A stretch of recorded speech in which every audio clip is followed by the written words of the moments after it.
Graça e paz, meus irmãos. Vamos dar início ao nosso momento de devocional. Tome a sua Bíblia na segunda epístola de João. Nós vamos ler a partir do versículo 9. Vamos ao texto. Todo aquele que prevarica e não persevera na doutrina de Cristo não tem a Deus. Quem persevera na doutrina de Cristo, esse tem tanto o Pai como o Filho. Se alguém vem ter convosco e não traz esta doutrina, não recebais em casa, tampouco o saudeis. Porque quem o saúda tem parte nas suas más obras. Tendo muito que escrever-vos, não quis fazê-lo com papel e tinta, mas espero ir ter convosco e falar de boca a boca, para que o nosso gozo seja cumprido. Saudam-te os filhos da tua irmã, a eleita. Amém. Irmãos, a segunda epístola de João é uma das cartas mais curtas do Novo Testamento. Nós lemos aqui a partir do versículo 9, mas depois fica aí o convite, um compromisso até, de você ler essa epístola inteira, pois ela é muito pequenina, né? É apenas um capítulo, vamos dizer assim. Ela foi escrita provavelmente entre o ano de 85 a 95, no final da vida do apóstolo João, enquanto ele estava em Éfeso ou em alguma outra região da Ásia Menor. Por se tratar de uma carta, qual era o público-alvo dessa carta? A quem João destina essa carta? João escreve a uma senhora eleita e aos seus filhos, como nós vemos no último versículo, que está escrito: saudam-te os filhos de tua irmã, a eleita. Amém. E o início da carta, o versículo 1, está escrito: o ancião, a senhora eleita e a seus filhos, aos quais amo na verdade, e não somente eu, mas também a todos os que têm conhecido a verdade. Essa senhora pode estar se referindo à igreja local, a igreja a qual João destinou essa carta, que por isso, de forma simbólica, ela chama a igreja de senhora, ou até mesmo uma mulher, uma crente influente, e a sua família. A maioria dos estudiosos, eles entendem que é uma metáfora que significa igreja, por conta também do contexto. Veja que durante a carta ele está dando orientações para um grupo de pessoas, para a igreja, e não de forma específica. Pois bem, qual o problema que eles estavam enfrentando nesse período a qual João envia essa carta? O principal problema que eles estavam enfrentando era a atuação de falsos mestres. E aí nós precisamos entender alguns contextos históricos. Por quê? Veja que o versículo 12 está escrito: tendo muito que escrever-vos, não quis fazê-lo com papel e tinta, mas espero ir ter convosco e falar de boca a boca, para que o nosso gozo seja cumprido, ou o nosso gozo seja completo, a nossa alegria seja completa. O Evangelho, meus irmãos, quando nós nos colocamos à disposição de pregá-lo, de anunciar as boas novas, não tem como fazer isso sem um relacionamento. Veja que João está mandando uma carta, assim como Pedro mandou carta, assim como Paulo mandou várias cartas, mas a todo momento o dado do relacionamento é o principal. Não tem como nós evangelizarmos, não tem como nós transmitirmos as boas novas à distância. O evangelho é relacionamento. O evangelho é estar perto do outro, é conviver com o outro. E aqui João, ele trata com muito respeito, porque com certeza tinham outros problemas ali que esta comunidade estava enfrentando. Mas por prudência, por sabedoria, João diz: tenho muito para falar, mas eu não quero fazer isso com papel e tinta. Mas ele diz: mas espero ir ter convosco e falar boca a boca para que o nosso gozo seja cumprido. Ou seja, tem coisas que é necessário boca a boca, olhos nos olhos. Talvez se João escrevesse, como seria a interpretação dos irmãos? Como os irmãos iriam compreender as palavras de João? Então João acha mais eficaz, prudente, ir até os irmãos, comunicar, conversar. É interessante que se nós formos comparar o mundo de hoje, esse mundo online, vamos dizer assim, cibernético, Paulo foi o primeiro a manter um ministério à distância no envio das cartas. Mas em nenhum momento ele substitui o relacionamento pelo envio das cartas. É o que nós vemos, por exemplo, em Romanos. A carta que Paulo envia ao povo, à igreja que está em Roma, fala sobre isso no capítulo 1. Olha o que ele diz no capítulo 1, no versículo 10. Pedindo sempre em minhas orações, que em algum tempo, pela vontade de Deus, se me ofereça boa ocasião de ir ter convosco, porque desejo ver-vos para vos comunicar algum dom espiritual, a fim de que sejais confortados. Paulo está utilizando o envio das cartas de forma doutrinária, pedagógica e eficiente, uma vez que ele estava distante. Paulo não tinha ainda ido visitar a igreja de Roma. Primeiro ele envia a carta, mas ele diz e deixa claro que, se tratando de dons espirituais que haviam de ser comunicados, transmitidos pela imposição das mãos, a carta se tornava inútil, a carta se tornava limitada, uma vez que o evangelho, poder de Deus, manifestação de Deus, precisa ser algo relacional. E é isso que João diz no versículo 12. Olha, eu tenho muito para falar, mas é melhor falar pessoalmente. Quando nós olhamos no versículo 10, esse versículo, se nós não tomarmos cuidado e fizermos dele uma leitura literalista, isso vai criar um grande problema. Porque diz assim: se alguém vem ter convosco e não traz essa doutrina, não o recebais em casa, tampouco saudeis. Aqui ele está falando, se alguém for até vocês sem a doutrina, qual a doutrina? A doutrina de Cristo, não receba em casa, tampouco saudeis. E aí a gente entra no problema que estava sendo enfrentado pela igreja, que é a questão dos falsos mestres que eram itinerantes. Então imagina, passava um mestre na igreja, e quando ele chegava naquela cidade, vamos dizer assim, para pregar, para ensinar, ele ficava na casa de alguém.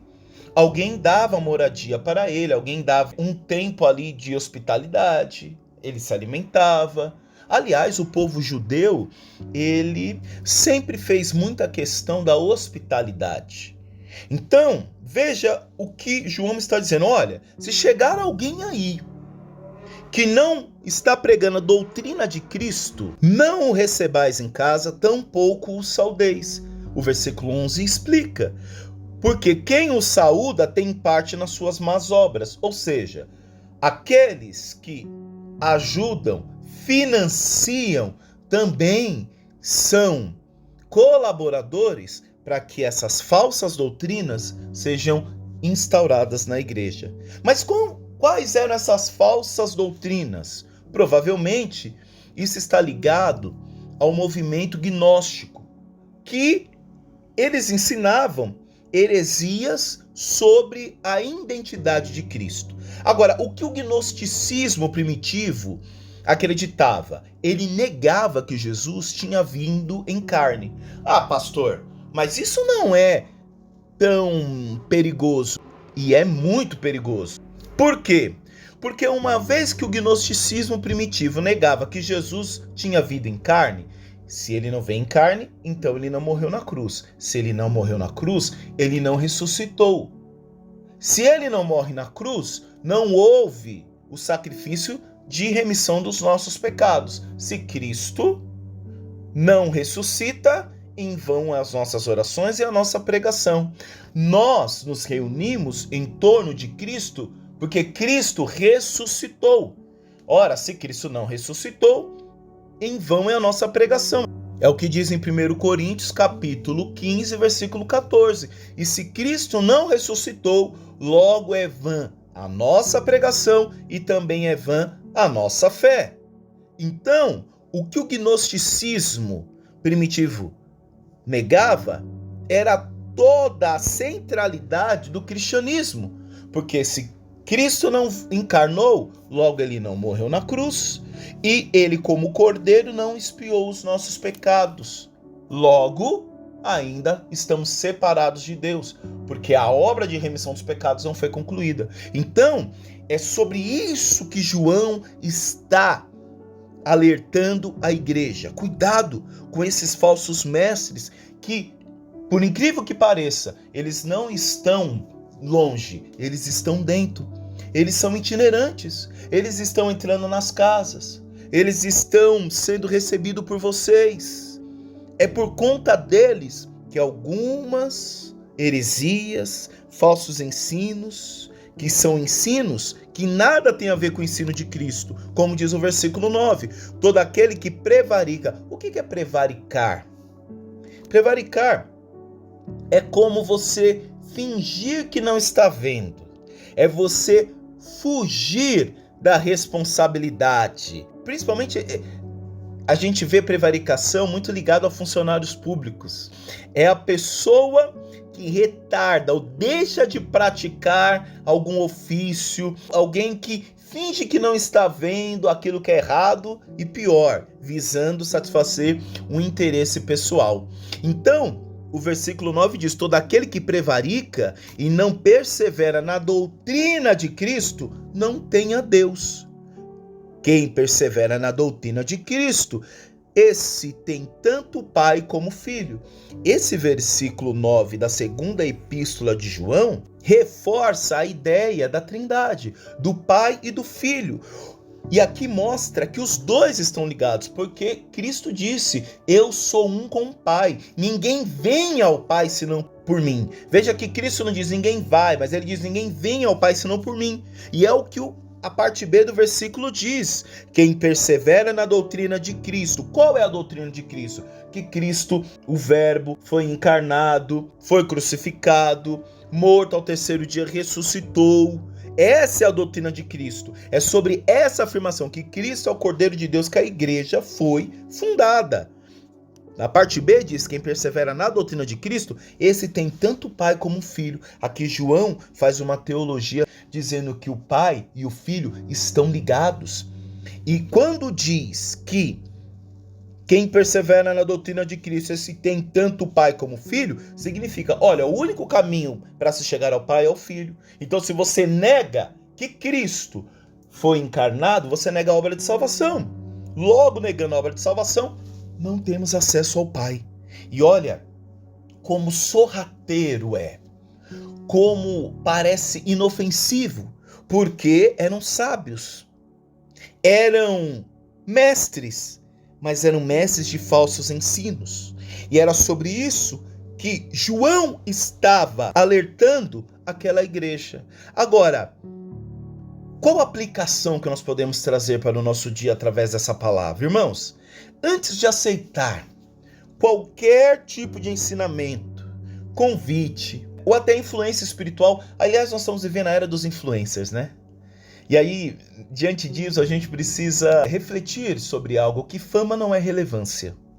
Nem todas as pessoas que são famosas, que têm lá nas suas biografias as suas especificações, as suas graduações acadêmicas, isso não quer dizer relevância, irmãos. Isso não quer dizer relevância. Então, antes de aceitar qualquer tipo de ensino, nós precisamos avaliar se esse conteúdo está de acordo com os ensinamentos de Jesus. Não é pela multidão, não é porque é mestre, não é porque é benquisto, não é porque entra numa casa, sai da outra. Você precisa avaliar o que a pessoa está ensinando. Você precisa avaliar o que está sendo pregado na sua igreja. Não é simplesmente porque eu, pastor, falei ou porque outro pastor falou. Meus irmãos, nós temos acesso à palavra de Deus. Se não é convincente, que você procure então uma outra visão. O que não dá, meus irmãos, é para sermos enganados. O que não dá é permitir que os nossos púlpitos estejam na mão de falsos mestres, pessoas que estão negando o sacrifício de Cristo. Então é necessário avaliar. Avalie. Será que esse conteúdo, até mesmo esse devocional que você está ouvindo, avalie. Se debruce sobre o texto. Veja se esse conteúdo está de acordo com os ensinamentos de Jesus. Às vezes, irmãos, a pregação é muito boa. Fala de economia, fala de relacionamento, é de autoajuda, né? Traz força, entusiasmo, exorta, encoraja, mas não tem Cristo, não tem cruz. E se não tem Cristo, não tem cruz, não tem pecado. Se não tem pecado, não tem restauração de vida. Não estou dizendo aqui que todas as pregações precisam ser pauladas na cabeça do rebanho, não é isso não. Toda palavra pregada no púlpito precisa terminar em Cristo Jesus. Precisa terminar em Jesus, porque a obra perfeita foi Cristo na cruz. Então, se a pregação leva você a pensar sobre técnicas de economia, sobre como você administrar a sua vida, como ser bem-sucedido, e não falar de Jesus, meu irmão, tem alguma coisa errada aí. Os nossos púlpitos têm a obrigação e o objetivo de falar de Jesus, falar de Cristo na cruz. A palavra de Deus é sobre Cristo na cruz. O Antigo Testamento está apontando para Cristo Jesus na cruz. E isso vale para conversas, para vídeo, para livros, para músicas e até conselhos pessoais. Ah, mas fulano de tal ali vendeu milhões de cópias. Best-seller. Irmão, avalie.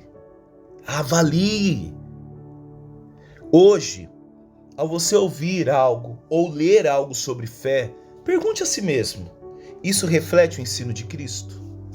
Isso me aproxima mais de Deus ou me confunde? É sobre isso, irmãos. Gálatas capítulo 1, versículo 8 diz: mas ainda que nós, ou um anjo dos céus, pregue um evangelho diferente daquele que lhes pregamos, que seja amaldiçoado.